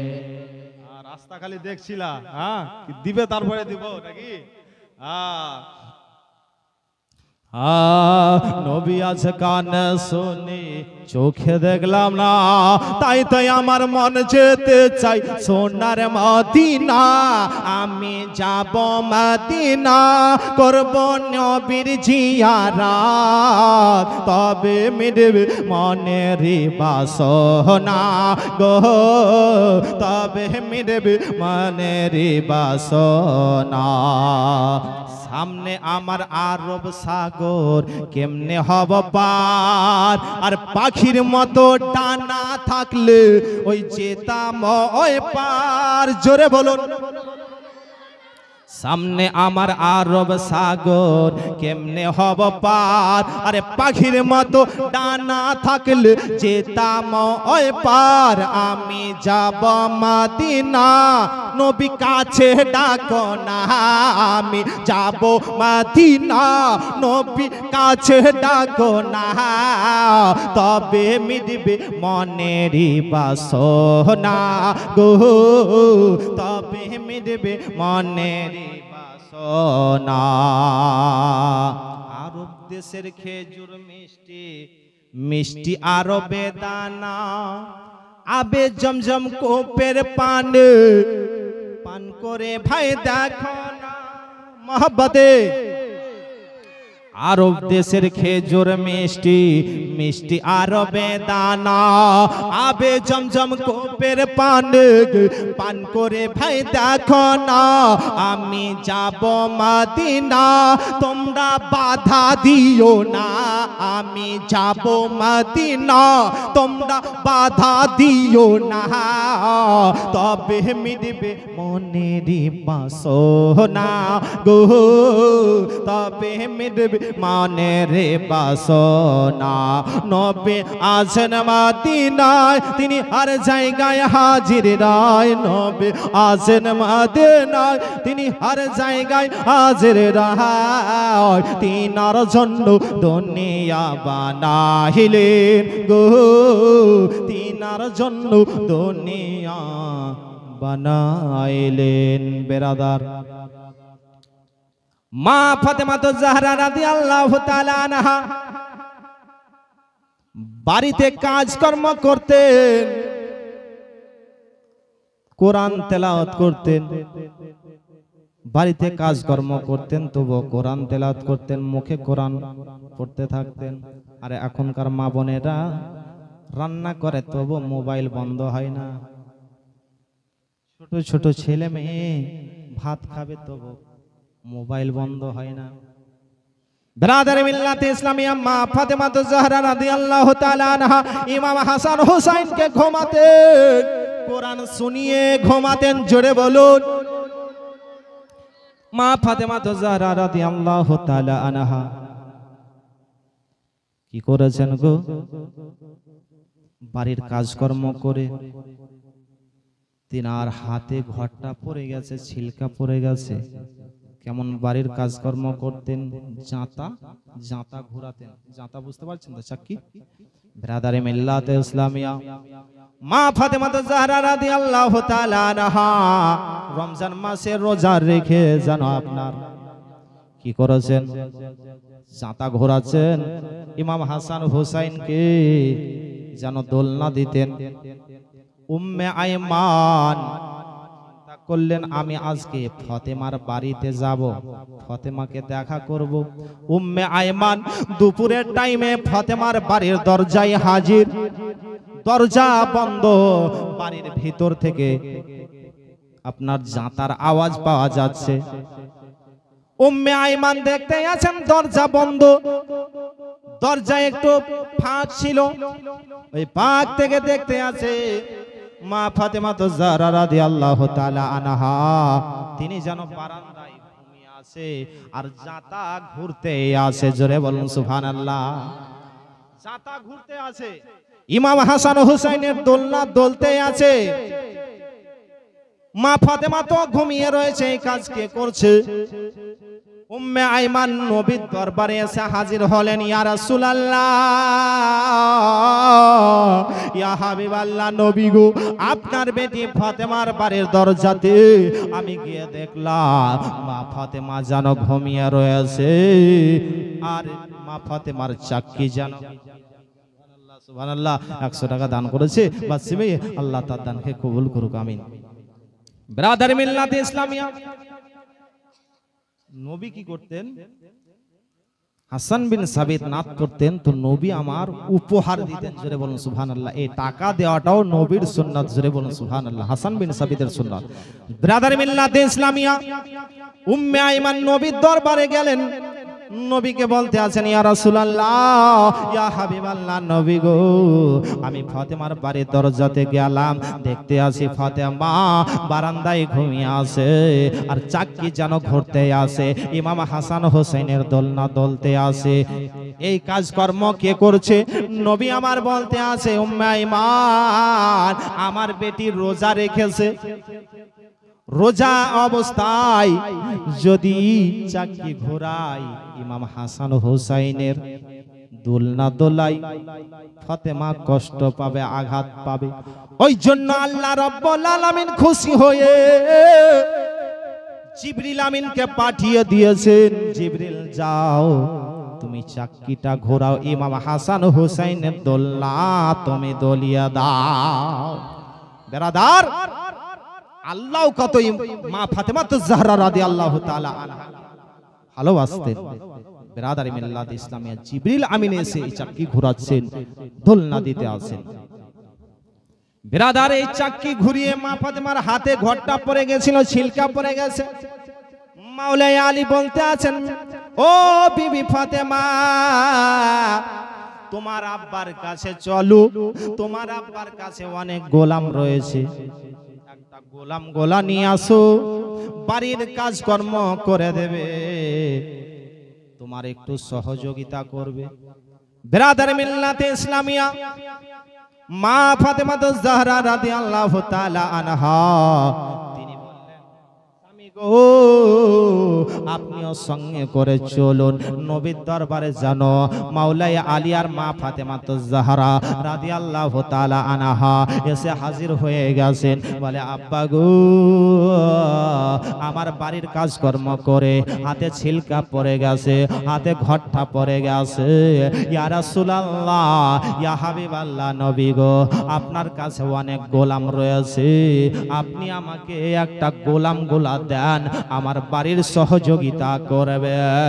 নবী আমার বলতে আসে, বেটি ফাতেমা, তোমাকে গোলাম দেওয়া হবে না রে বেটি।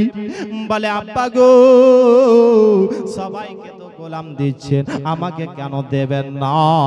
নবী আমার বলে, বেটি ফাতেমা, আমি গোলামের থেকে একটা উত্তম জিনিস দেব। জোরে বলুন, উত্তম জিনিস দিব গোলামের থেকে। বলে, আব্বা গো, কি জিনিস দেবেন? বলে, বেটি রে, শোনো রে বেটি, রাত্রি বেলায় যখন তুমি বিছানাতে ঘুমাতে যাবে, ওই সময়তে একবার আয়াতুল কুরসি পাঠ করে নিও। জোরে বলুন। আর 33 বার সুবহানাল্লাহ, 33 বার আলহামদুলিল্লাহ, 34 বার আল্লাহু আকবার পাঠ করবে। ও বেটি রে,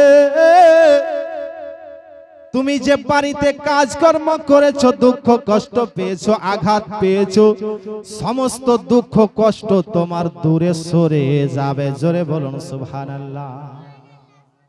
কি পড়তে বললেন?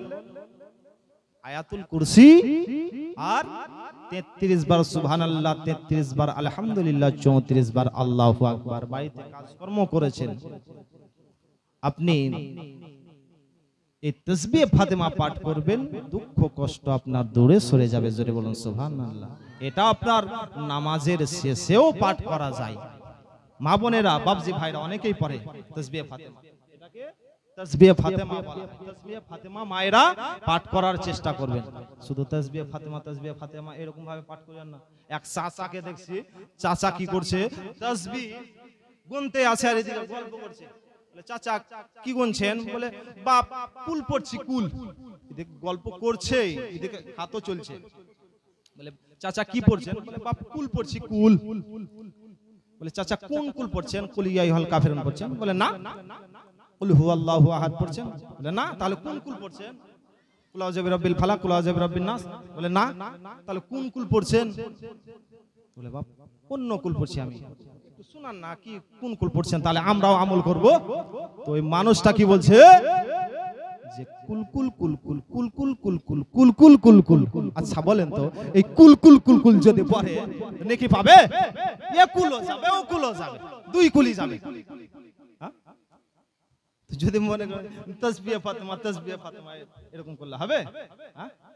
33 বার সুবহানাল্লাহ, 33 বার আলহামদুলিল্লাহ, 34 বার আল্লাহু আকবার পাঠ করার চেষ্টা করবেন, ভর্তি করার চেষ্টা করবেন। আপনি ইন্তেকাল করবেন তো আপনার ছেলে আপনার জানাজাটা যেন পড়াতে পারে, আপনার জন্য দোয়া করতে পারে। ব্রাদার মিল্লাত ইসলামিয়া, আগেই তো বললাম যে যেই ছেলে মেয়ে কোরআন হাদিস আমল করবে, ইলমে দিন শিক্ষা করবে, তার প্রতি আমল করবে, তার মা বাবার মাথায় নূরের তাজ পরানো হবে। ব্রাদার, কমসে কম একটা ছেলেকে মাদ্রাসায় শিক্ষা দেওয়ার চেষ্টা করবেন। একটা মায়ের 3টা ছেলে, কয়টা ছেলে? 3টা ছেলে। তো বড় ছেলেকে বানিয়েছে ইঞ্জিনিয়ারিং লাইনে পড়িয়েছে, মেজো ছেলেকে ডাক্তারি লাইনে। আর তার বিবি বলছে, স্বামী গো তুমি তো 2টা ছেলেকে 2টা লাইনে দিলে, তো ছোট ছেলেটাকে মাদ্রাসায় ভর্তি করে, এই ফকিরি লাইনে ভর্তি করবি, এটাকে ফকিরি লাইন বলে অনেকে। ব্রাদার তার বিবি অনেক বুঝালো কি ছোট ছেলেটাকে একটু মাদ্রাসায় ভর্তি করো। ব্রাদার মিল্লাতে ইসলামিয়া বড় ছেলেকে ইঞ্জিনিয়ারিং লাইনে ভর্তি করা হলো, মেজো ছেলেকে আপনার ডাক্তারি লাইনে ভর্তি করা হলো, ছোট ছেলেকে আপনার মাদ্রাসায় ভর্তি করা হলো। এবার যেন তারা স্বামী স্ত্রীতে পরীক্ষা করবে কোন ছেলেটা আমাদেরকে বেশি ভালোবাসছে। ইঞ্জিনিয়ারিং পাস করে বাড়ি ফিরবে, ডাক্তারি পাস করে বাড়ি ফিরবে, মাওলানা পাস হয়ে বাড়ি ফিরবে, ওই তিনটা ছেলের মধ্যে কোন ছেলেটা বেশি ভালোবাসছে একটু পরীক্ষা করা যাক। বিবি রে, বড় ছেলে ইঞ্জিনিয়ারিং পাস করে বাড়ি আসবে, তুই কান্না করবি আর আমি ঘরের সামসেটের ওপরে চেপে থাকবো, আমি দেখবো বড় ছেলে কি বলছে, তুই কান্না করবি। যখন জিজ্ঞাসা করবে বলে মা তুমি কন্দন করছো কেন, তখন বলবে তোমার আব্বা আমাকে মেরেছে। আমার ছেলে কি বলছে দেখা যাক। বেরাদার তার স্বামী কি করলো, ঘরের সামসেটে উঠে গেছে, তার বিবি যেন আপনার কন্দন করতে আসে। বড় ছেলে আপনার ইঞ্জিনিয়ারিং পাস করে বাড়ি ফিরলো গো, বাড়ি আসার পরে বলে মা গো কেন তুমি কন্দন করতে আসো বলো বলো। বলে বেটা রে তোর আব্বা আমাকে অনেক মারা মেরেছে, এই জন্য আমি কন্দন করতেই আসি। বলে মা গো তুমি শাবলটা কোথায় রেখেছো, শাবলটা কোথায় রেখেছো, কেন তোমাকে মারবে? বাবা শুনছে ঘর থেকে, আরে তোকে লক্ষ লক্ষ টাকা দিয়ে লক্ষ লক্ষ টাকা তোর পিছনে খরচা করলাম, আজকে তুই আমাকে শাবল দিয়ে মারবি। ছোট ছেলেটাকে অত টাকা পয়সা দিতে পারিনি, ছিঁড়া পাঞ্জাবি পায়জামা পরে মাদ্রাসায় শিক্ষা অর্জন করলো। বেড়াদার বড় ছেলে বলতে আছে মা শাবলটা কোথায় রাখবি? বলে বেটা কি করবি? বলে বাবার মাথা ফাটিয়ে দেব, বাবাকে দুনিয়াতেই রাখবো না। বাবা শুনছে। এবার কিন্তু মেজো ছেলে ডাক্তারি পাস করে বাড়ি ফিরলো, বাড়ি আসার পরে দেখতে আসে মা গো কেন কন্দন করতেই আসো? বলে বেটা রে তোর বাবা আমাকে অনেক মারা মেরেছে। বলে মা হাসুয়াটা কোথায় রেখেছো? কি করবি রে বেটা? বলে বাবার পেট ফেরে অপারেশন করে দেবো। বাবা শুনছে ঘর থেকে, বেটা রে এত টাকা তোদের পেছনে খরচা করলাম, আজকে বড় ছেলে বলছে মাথা ফাটাবো, মেজো ছেলে বলে পেট ফাড়বো। বেরাদার ইতিমধ্যে জানো এবার মাদ্রাসা পাস করে মাওলানা সাহেব ছোট ছেলে বাড়ি ফিরে আসলো গো। আসার পরে দেখতে আসে মা জননী কন্দন করতে আসে। বলে মা গো কেন তুমি কন্দন করতে আসো গো? বলে বেটা রে তোমার আব্বা আমাকে অনেক মারা মেরেছে। বলে অনেক মারা মেরেছে? মা তুমি হয়তো কোনো ভুল কাজ করেছো বলে মেরেছে। জোরে বলো, তুমি কোনো ভুল কাজ করেছো বলে মেরেছে। বলে মা গো আব্বা কোথায়, আব্বাকে ডাকো। বলে কেন রে? বলে মা আব্বার কাছে যাও আর গিয়ে তুমি ক্ষমাটা চেয়ে না। এই হচ্ছে মাদ্রাসায় পড়ার গান। আপনাকে ডাক্তারি শিখতে মানা করব না, আপনাকে ইঞ্জিনিয়ারিং শিখতে মানা করব না, আপনাকে মাস্টারি শিখতে মানা করব না, সঙ্গে কোরআন হাদিসের জ্ঞানটা রাখার চেষ্টা করেন। জোরে বলুন, সঙ্গে কোরআন হাদিসের জ্ঞানটা রাখার চেষ্টা করুন। ডাক্তারি মাস্টারি শিখতে মানা করব না, সঙ্গে কোরআনটা রাখার চেষ্টা করুন। বেরাদার মিল্লাত ইসলামিয়া আসুন আর একটা আমলের জিনিস আপনাদেরকে দিয়ে দিই, এটা যদি আমল করেন অনেক নেকির অধিকারী হবেন। বাসার জায়গা মদিনা, ভালো লাগার জায়গা মদিনা, একটু জোরে বলা হলো না। ভালোবাসার জায়গা মদিনা, ভালো লাগার জায়গা মদিনা। বলুন ভালোবাসা। শেষ গজল, শেষ গজল বলছি। হ্যাঁ বলেন, আমার সঙ্গে সঙ্গে বলেন, ভালো লাগবে। ভালোবাসার জায়গা মদিনা, ভালো লাগার জায়গা মদিনা। বলো ভালো লাগার, ভালো লাগার জায়গা মদিনা। এত সুন্দর জায়গা কোথাও দেখি না, এত কোথাও দেখি না, সাজিয়েছেন দয়াল রব্বানা।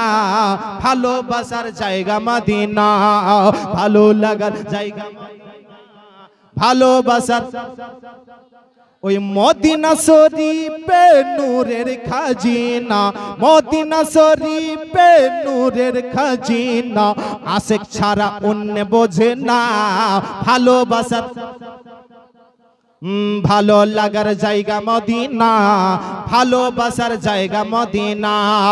একদিন কবরে যাব কেউ তো যাবে না, একদিন কবরে যাব কেউ তো যাবে না, যাবে আমার শাহে মদিনা, যাবে আমার শাহে মদিনা। ভালোবাসার জায়গা মদিনা, ভালো লাগার জায়গা মদিনা, ভালো লাগার জায়গা মদিনা। যতই দরুদ পড়ি তৃপ্তি মেটে না, আরে এতই দরুদ পড়ি তৃপ্তি মেটে না, মিলাদে অশান্তি থাকে না। ভালোবাসার ভালো লাগার জায়গা মদিনা, ভালোবাসার জায়গা মদিনা। এত সুন্দর জায়গা কোথাও দেখি না, এত সুন্দর জায়গা কোথাও দেখি না, সাজিয়েছেন দয়াল রব্বানা ভালোবাসার জায়গা মদিনা, সাজিয়েছেন দয়াল রব্বানা ভালোবাসার জায়গা মদিনা। পাল তুলে দে ও মাঝি হালা করিস না, একটু জোরে হলো না, দে দে পাল তুলে দে মাঝি হালা করিস না, দে দে পাল তুলে দে মাঝি হালা করিস না। ছেড়ে দে নৌকা মাঝি যাব মদিনা, ছেড়ে দে নৌকা মাঝি যাব মদিনা, দে দে পাল তুলে দে মাঝি হালা করিস না, দে দে পাল ছেড়ে দে নৌকা মাঝে যাব মদিনা, ছেড়ে দে নৌকা। দুনিয়ায় নবী এলো মা আমিনার ঘরে, হাসিলে হাজার মানে কাঁদিলে মুখ তাজরে। দুনিয়ায় নবী এলো মা আমিনার ঘরে, হাসিলে হাজার মানে কাঁদিলে মুখ তাজরে। ও দয়াল মুর্শিদ যার শাখা তার কিসের ভাবনা, দয়াল মুর্শিদ যার শাখা তার কিসের ভাবনা, দিলের মাঝে কাবা নয়নে মদিনা, দিলের মাঝে কাবা চোখেতে মদিনা। দে দে পাল তুলে দে, দে দে পাল তুলে দে মাঝি হালা করিস না, ছেড়ে দে নৌকা মাঝে যাব মদিনা, ছেড়ে দে নৌকা মাঝে যাব মদিনা। সেই নবীর রোশনীতে দুনিয়া গেছে ভরে, সেই নূরের বাতি জ্বলে আশিকের অন্তরে। জোরে বলুন সুবহানাল্লাহ। সেই নবীর রোশনীতে দুনিয়া গেছে ভরে, সেই নূরের বাতি জ্বলে মুমিনের ঘরে ঘরে। ও দয়াল নবীর প্রেমিক হলে কিসের ভাবনা, দয়াল নবীর প্রেমিক হলে কিসের ভাবনা, তো জাহানের মালিক নবী আছে মদিনা, তো জাহানের মালিক নবী আছে মদিনায়। দে দে পাল তুলে দে মাঝি, দে দে পাল তুলে দে মাঝি হালা করিস না, ছেড়ে দে নৌকা মাঝে যাব মদিনা, ছেড়ে দে নৌকা মাঝে যাব মদিনা।